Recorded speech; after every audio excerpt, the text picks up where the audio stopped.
Let me close this window over here. This glare is terrible.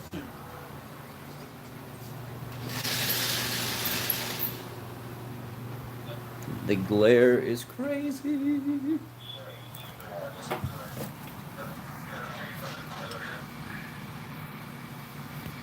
Yes, I have like 6 of these shirts. So you see me in these shirts a lot. I love them.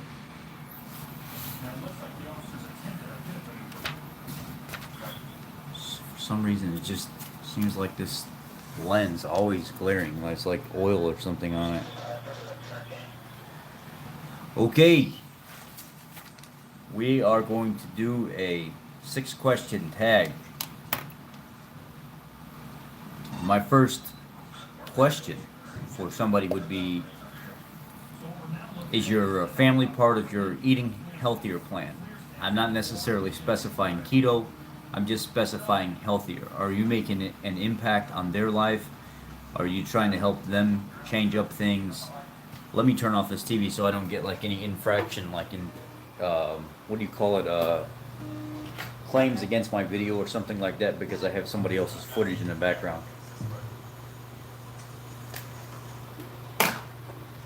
And turn off this AC so there's less noise. Yes, me and the dog switched hotels. The other one was getting, even though it's a great hotel, the customer service was getting atrocious, and there was more and more people like doing drugs out in the rooms and in the hallways and out in the parking lot, all kinds of stuff. So, back to this. Is your family a part of your eating healthier plan? And if so, are they keto? Do you just have them eat healthier, make better choices, things of that nature? I would say yes. My mother has been doing more of a ketogenic lifestyle. Not, I don't think she's completely keto. She does have some little treats and stuff from time to time. My father is eating way better since I came back, and he's feeling better. My dog is on a raw slash grain free kind of like mixture diet. I want to get her completely back raw again.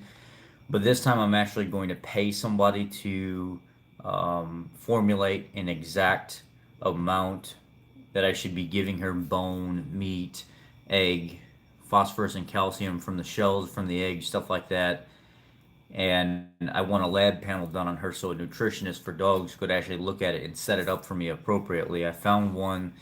She charges about $90 to give you 3 separate plans, and you just have to figure out what one you would like tailored to your dog, and she makes her recommendation based on her profession, and she is a raw food like nutritionist for dogs. So I would say yes, my immediate family is part of my eating healthier plan. Everybody's making an effort to be healthier or at least do better. Um, my second question would be, who's your favorite keto doctor and why? My favorite keto doctor is Dr. Eric Westman. The reason Dr. Eric Westman is my favorite keto doctor is because Dr. Eric Westman has been doing this since like circa 1980. He's the longest running ketogenic doctor out there, next to Dr. Stephen Feeney and Dr. Jeff Volek, which they would be right there with him somewhere. But Dr. Eric Westman, the reason he is because he's so well versed in all of this. He's seen it, he's done it, he's been there, he's lived the lifestyle for years and years and years. He's probably the most knowledgeable when it comes to ketogenic living. He's, in clientele in his at the college that he worked at, this doctor offices and stuff like that. He's got his own heal clinics and stuff out now that you can actually invest in, and they're popping up across the United States little by little. And if you haven't checked him out and invested in the heal clinics, you probably should jump on board. I know once my money situation gets, I'm at least going to invest a minimum, which I think is like $400 or $480 or something like that, and you invest in the heal clinics. I believe eventually they're going to take off and they're going to be very big. Right now, because of it not being very popular, not a lot of people are investing, but there are people popping up that are putting more and more money into his heal clinics. Dr. Eric Westman to me is the most calm, most soft-spoken, most understanding. No, you don't have to be dogmatic when it comes to checking ketones every single day. Yes, the urine strips can work. You know, he's not one of them people that say, "Oh, don't use those urine strips. They're not doing anything for you." He's at least neutral when it comes to that, to let people know, yes, they can be a tool. Are they 100% accurate? No, they're not. But if it makes you feel better and better peace of mind using them, maybe you should check every once in a while with some urine strips if you can't afford an expensive meter or something like that. So he's one of those doctors that approach things from, if you're finding something that works for you, just because I say or somebody else says something should be a certain way, that doesn't necessarily mean that you should do it exactly the way they do it.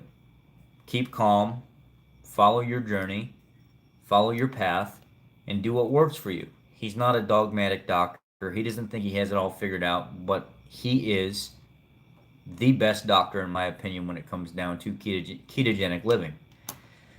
Um, and Miss G, I'm trying to put this new like screen thing on my phone, and it's like giving me problems. Dr. Eric Westman is my doc. Come on.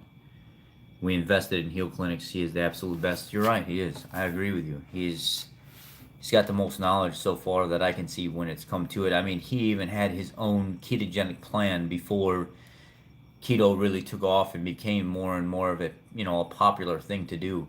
Even before it was even thought of as a fad, he already had a list of what you could eat off of to be successful with keto, and he doesn't approach it from, you need to track every single thing that goes into your mouth. He says more along the lines of, make sure you're staying within that 20-gram total carb per day, and the rest will kind of take care of itself pretty much. And he's just a phenomenal, exactly, page 4. He's just a phenomenal doctor. So, favorite keto book and why? I would have to say there are a lot of books that are good books. There are a lot of books that are very knowledgeable, but one of the very first books that came out about keto, and I have to give it to him, Jimmy Moore. Jimmy Moore has Keto Clarity. It's to the point. It explains exactly what you need to know. I know a lot of people don't care for me mentioning Jimmy Moore and stuff like that because they don't think he represents the keto community very well, but I think he does. I think he does a stellar job in getting the information out. He really puts up a fight against big pharma and other doctors and stuff like that. He may not have the perfect body type. He might be going along. He's dealing with some hormonal stuff, kind of like me sometimes, that I'll lose, and then it's long periods of time where I don't lose, and I got to go back to fasting. That's where most of his success was, with fasting, because sometimes, even though we live the ketogenic lifestyle or the carnivore lifestyle, that doesn't necessarily mean that our bodies are going to adapt to it just like everybody else. Some people can come onto the scene and start keto or carnivore, and they lose 20, 30, 40 pounds right away, and then they just keep rolling with it. Next thing you know, a year later, they've lost 130 pounds. Some people can get away with doing that. Other people, they can't. They simply just use keto for the healing effect overall, and it takes long periods of time to get there. Jimmy is at the front of all this book knowledge that's come out. Jimmy was one of the original people that ever really started talking about keto publicly. He was keto before keto was cool. So when it all comes down to it, he's partially at the forefront of all this, where all this information came from. He was a path to get that information out there to everybody.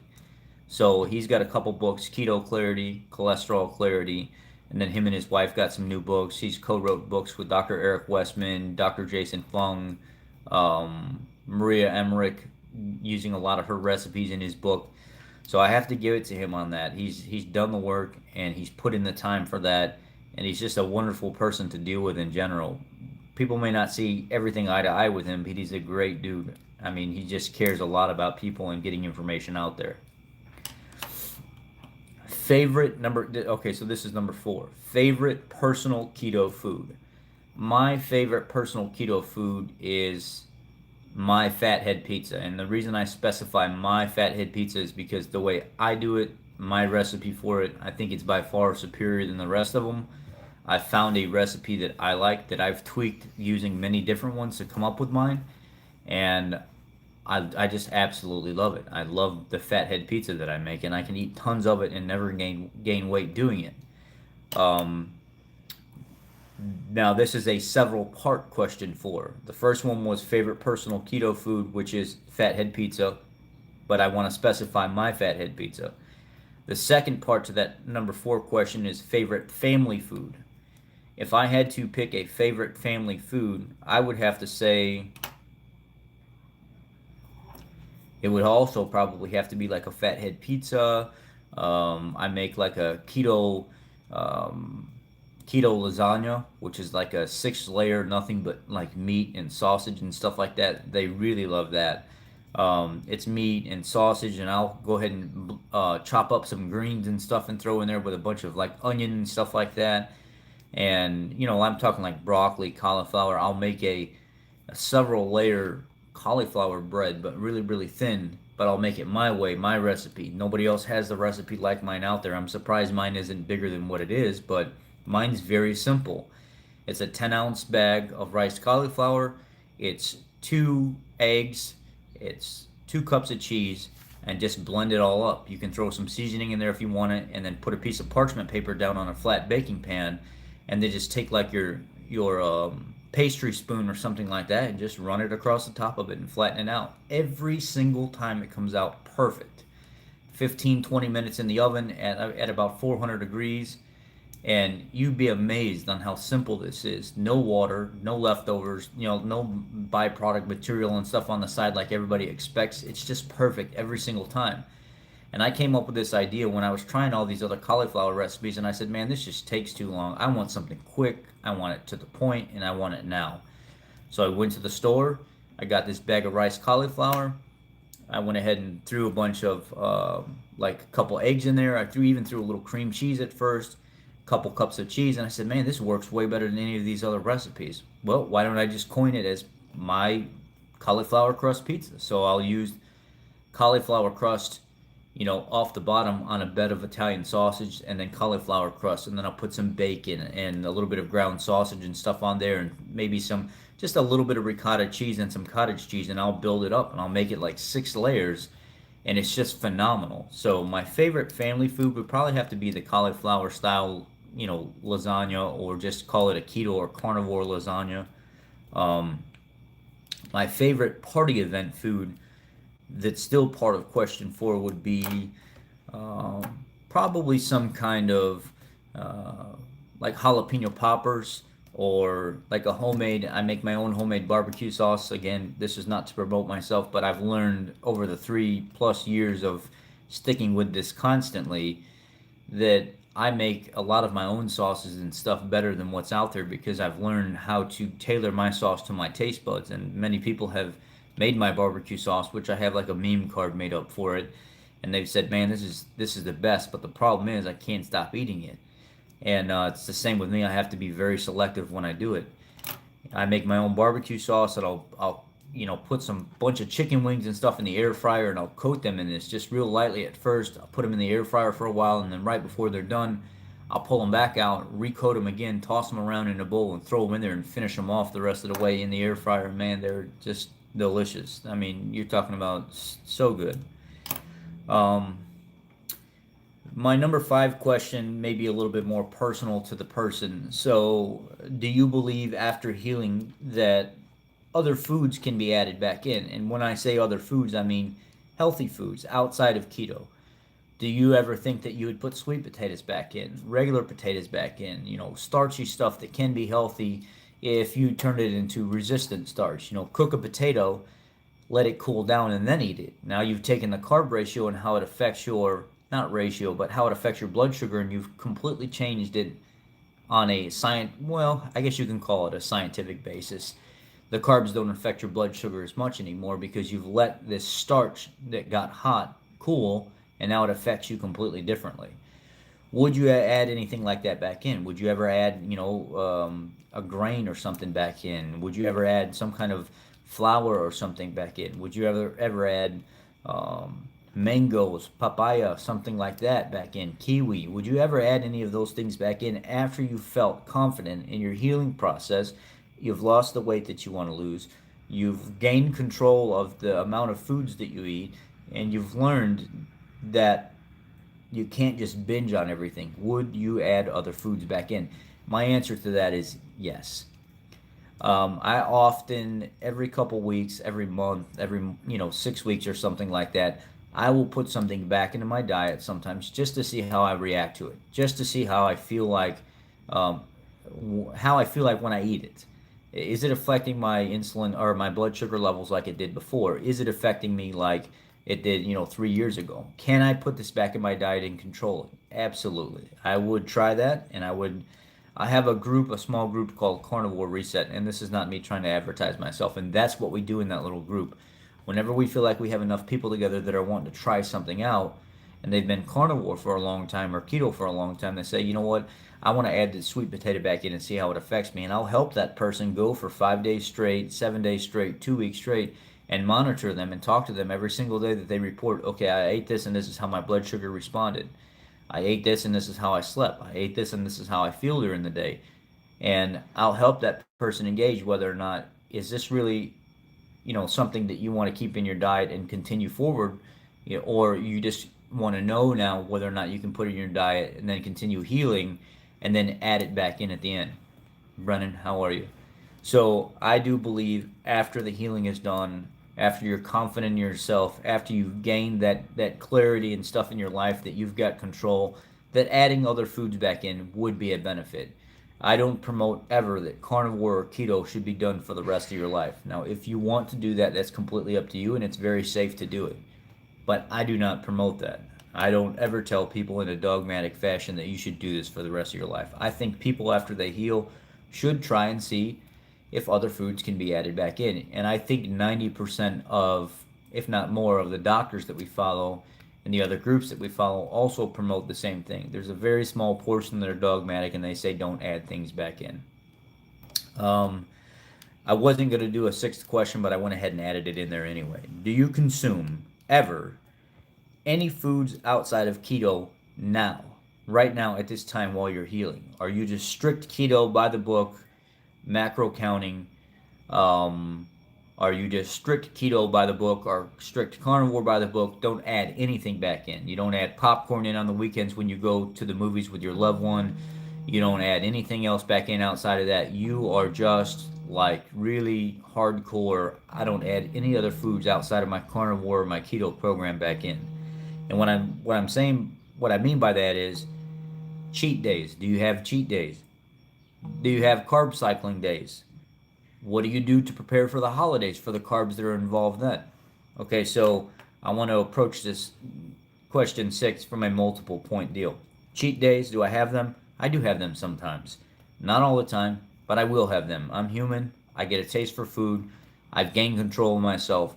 I don't let it get the best of me. And if I want something, I'll go eat it. If I want a piece of cheesecake, from New York style cheesecake from the Cheesecake Factory, I'm going to have it. I've learned control of myself. I'm not dogmatic in any fashion. And whenever I want to reference the words of Dr. Jason Fung, when you're in social settings, when you're out and about, when you want to do something for yourself, you are not always going to make the perfect choices.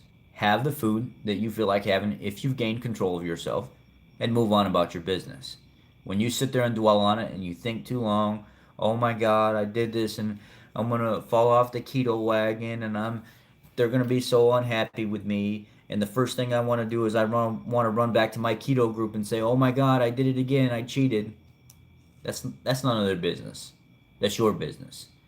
And it often opens the door or the opportunity for people to start criticizing you, which you don't need that. And that's counterproductive.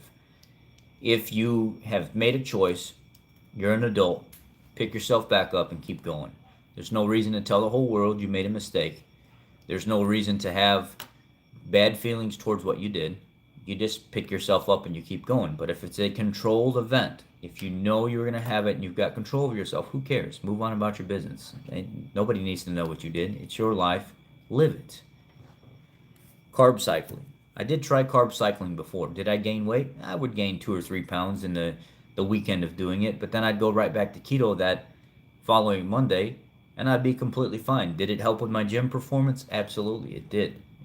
Strength-wise, you can tell a difference. There's something to retaining water and electrolytes through carb cycling and eating good quality food before and after it, and then during it. And when I say carb cycling, I don't mean eating junk. I mean eating sweet potatoes, fruits, things like that, adding more in there. Not little Debbie's Suzy Q's or whatever Twinkies and stuff like that. I'm talking about whole food carb cycling. So I have done it, and it was beneficial a few times, especially for gym gains. Holidays. How do you prepare for the holiday? Do you go straight into the holiday thinking, I'm going to keep it carnivore and I'm going to keep it keto? I'm not going to make any mistakes. Nobody's going to get in my way. There's no reason for me to do that. Let us know that. Tell us about how that works for you. Do you say, you know what, I'm going to have a little bit of something and then I'm going to move on from that? And then you just walk away at that point and you're okay. Or do you say, you know what, it's a holiday. I don't get these all the time. I don't celebrate every holiday. The ones that I do celebrate, I'm going to enjoy them. I want to do what it takes to enjoy my holiday because it's grandma's apple pie or it's Auntie Anne's famous lamb chops or something like that, that she has her own special marinade that has all this stuff in there. What type of person are you when it comes to that stuff? And how would you suggest that somebody prepare for that holiday? Um, I have a couple different theories here. Uh, Holidays, I will partake in, but I won't get crazy with it. I don't go eat all the foods because I don't like all the foods anyway. I really like the meat, so I'll eat 99.9% meat. But if I want some of that apple pie, if I want some of that, um, maybe there's a special candy or something. Maybe my cousin made some Italian bread that has like sardines and sausage and stuff inside it, and it's a more like a thick flatbread that you cut, and it's got meat all over inside the bread. I'll have it if I want it. How do you prepare for something like that? If you know you're going to partake in the festivities, how do you get by preparing? So I've created a process to where so you don't go through that keto flu, you don't go through that headache, that lethargy and stuff the day of. What you would do is you would take about 4 or 5 days out, and you'd go from 20 grams of carbohydrates per day, and you'd bump it up to about 40, and then you go from 20 the day of that you made the choice. The next day, we'll call it 5 days out, not the day of you made the choice. Maybe you've already made that choice. So about 5 days out. Day one, you'll bump it up to 40. Day two, 60. Day three, we'll go up to like 80 to 100. Day 4 and 5, you could be up at 120 to 140 grams of carbs. And by the time that holiday comes around, but make sure you're eating clean, whole food sources. By the time the day that holiday comes around, you can partake in the festivities. You're not crashed. You haven't rushed your body with all these carbohydrates and sugar and stuff, and now you're sitting in another room with a headache. You're feeling like you're sick. You want to throw up. You got to go home early. You could actually sit there and enjoy yourself with your family. And you're not that person that's miserable in the next room with the light out because your head hurts so bad and you're laying down on your auntie's couch because you feel like you're going to pass out. That gets me every single time when people go into the holidays and they tell me, well, I've ate all these carbs and sugar, but I feel terrible. Well, what you should have been doing is you should have been hydrating, consuming extra electrolytes, and then stepping up your carbs days out before you had that holiday. So when you come back off of it, and this is only if you have control. If you cannot control yourself, then you don't need to be partaking in the festivities and the holiday when it comes to sugar and carbs and stuff like that. If you can't control yourself days out and start increasing your carbohydrates going into the holiday, then you need to not do that. But if you can control yourself, if you've been doing this for a while and you appreciate the festivities and the foods and stuff that are brought about, then days before you prepare yourself, hydrate, electrolytes, step up your whole food carbs, and then when the holiday hits, enjoy your holiday, be there with your family and stuff, and then come right back off of it. And then you just electrolytes, hydrate. That's how you prepare for that. I've had many people tell me, thank you for showing me this. Thank you for giving me this plan because it's worked for me every single time and I've never gotten sick at all. Your body is adapted to the ketogenic lifestyle. If you're brand new, you don't want to try this. If you've been doing it for a while, chances are you've adapted to this lifestyle. So even 5 days out, increasing carbohydrates, you're not going to lose that adaptation phase. Your body's going to still look back to what it knew and what it felt comfortable with, and that's just that. Okay, that's my 6-question tag. Again, let's go over them one more time. I'm not going to give you the answers again. Number 1, is your family a part of your eating healthier plan? Number 2, who's your favorite keto doc and why? Number 3, favorite keto book and why? Number 4, favorite personal keto food and favorite family food and favorite party event food. Number 5, do you believe after healing that other foods, healthy foods outside of keto, can be added back in? Number 6, do you consume ever any foods outside of keto? Do you have cheat days, carb days, holidays, and how do you prepare for this? These are my 6 questions. Now, who am I going to tag doing this? Dun dun dun. Team Dave and Mon have been replying to my videos a lot lately, so I want to get them involved with this because I'd like to learn a little bit more about them. So Team Dave and Mon, you're tagged. Nonna Grace, always commenting, you're tagged. I'm gonna try to get this this angry meat eater involved with us, Bart Kay. I'm just kidding, he's not an angry meat eater, but I want Bart Kay involved with this. I'm gonna see if he can jump on board and at least let us learn a little bit more about him. Ketogenic Kim, I want her involved with this, and Keto Diamond. I'm gonna see if these 5 people can get it rolling, and then you guys can tag as many as you want. I feel like I have been neglecting watching some of your videos, so these are the people that I want to pay more attention to lately and that have been supporting me for a long time. You guys tag who you want from there. It can be 1 person, 2 people, 4 people, whatever you want, but I'm tagging these 5 people: Team Dave and Mon, Nonna Grace, Bart Kay, Ketogenic Kim, and Keto Diamond. You guys are up. I'm going to post the questions down below in the description box and in the comment section, so you can just copy and paste them if you want, or however you feel like doing it. Thank you. Alright guys, that's it. I don't want to keep you on here any longer. Be blessed. If you have any questions, remember this is day 1 of my new revamped plan, which is Monday, 1 YouTube video, Tuesday, 1 Facebook video, Wednesday, no social media other than just replying to friends and family on my main page, Thursday, cook a meal for YouTube or Facebook, Friday, no social media at all, Saturday, 1 YouTube video, Sunday, maybe I'll do a video. So I'm going to stick to this. Today is my number 1 video. If you guys like this video, please give it a thumbs up. It's the only way my criteria spreads. It's the only way you help me. If you don't give it a thumbs up and you don't leave comments, you don't support your YouTuber to where they progress and they gain their subscriber rating and stuff like that. I really appreciate every one of you being here, and thank you again. The participants of this, please at least notify me in the description box that you've got this, or not the description box, the comment section, so I know and I don't have to go chasing you. If I have to, I'll do it, but there you go. Thanks guys, I appreciate you. Be blessed.